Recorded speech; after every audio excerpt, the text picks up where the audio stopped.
In this short module, the Said Business School at the University of Oxford would like to offer you the chance to reflect upon your career as a female leader, connect with some interesting insights from research, and finally, to give you the chance to explore a simple, practical, downloadable exercise designed to help you in doing that.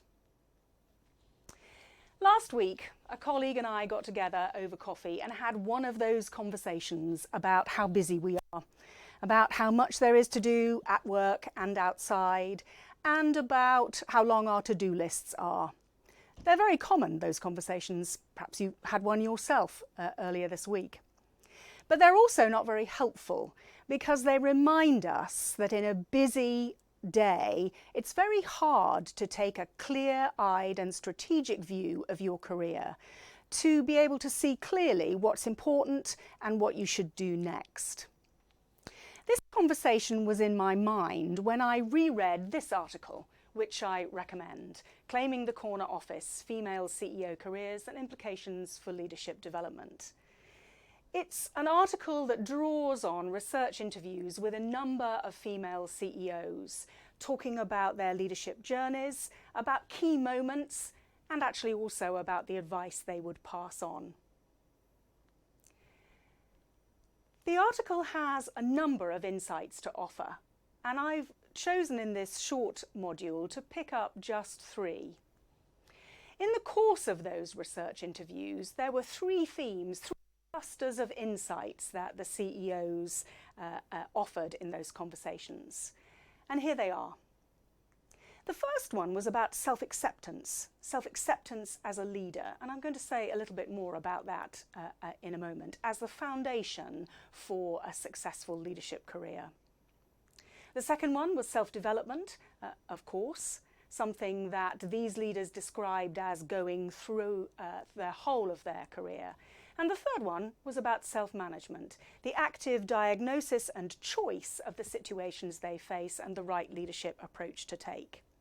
We talk more about the second and third of those themes on the residential programme at Oxford, but it's this first theme of self-acceptance that I want to pick up here as we talk about owning your career. The article has a definition of what we mean by self-acceptance as the conscious acknowledgement of leadership potential, the active management of expectations, yours and others, and the selection of priorities and the navigation of challenges. Most leadership programs start with a focus on self-awareness. We will often start with psychometric profiling or with coaching, designed to help us sharpen our insights into the preferences we have as leaders and the things we're good at. This theme goes beyond self-awareness, builds on it, but goes beyond it. It's about the visible ownership of your career as a leader, and that's why we've entitled this short module, Owning Your Career. It's about the conscious processes of making trade-offs, of choosing what kind of balance to have in your life at any one point, about setting priorities. What this says is that in the midst of a very busy day with plenty of things in your diary and on your to-do list, there is a need to pick out the items of information that are most significant for you, that have the most meaning. And organisations face the same challenge, with an enormous amount of data about who's doing what, about the financial implications of projects, about levels of risk. Boards of organisations use management information dashboards as a tool to highlight key pieces of information, to begin to understand why something is happening and to help formulate the plan for what to do about it. So the invitation in this short module is for you to construct your own dashboard for your own life, inside work and outside.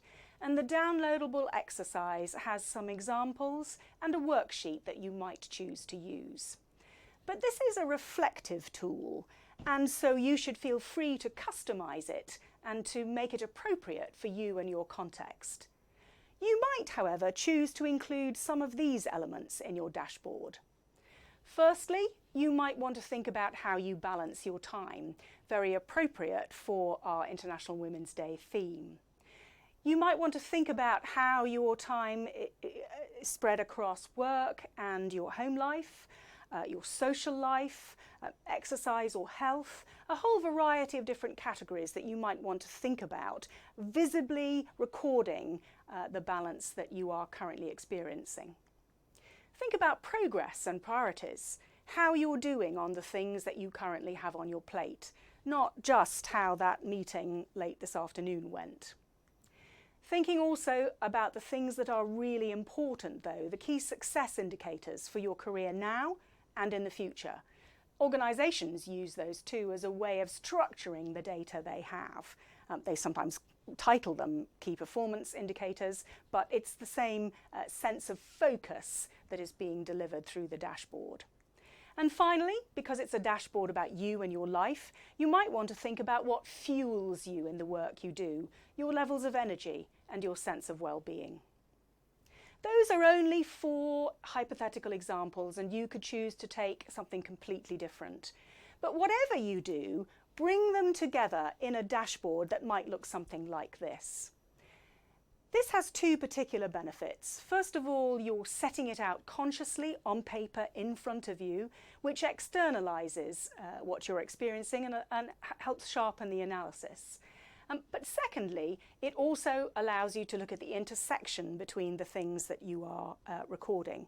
For example, if you are experiencing a sudden decline in levels of energy and well-being, it might be because you're spending too much time at work at the moment and not enough time on exercise or health or even creativity. Now, the balance might be absolutely fine at the moment, but it might be something that you want to adjust. Likewise, you might be satisfied with the levels of progress you're making on the many things on your to-do list, but you might also want to remind yourself which of those are really critical to your career, your progression and your development, the key success indicators that will really help you in the future. What this is doing is helping you to own your career using a clear set of data carefully selected. And so that's what the downloadable exercise has to offer you. A bit more description, a hypothetical example, and a worksheet that you might choose to use. This is a very simple exercise, a simple reflective tool, but I hope that its simplicity will encourage you to use it, to experiment with it. Experience shows that it will be very valuable.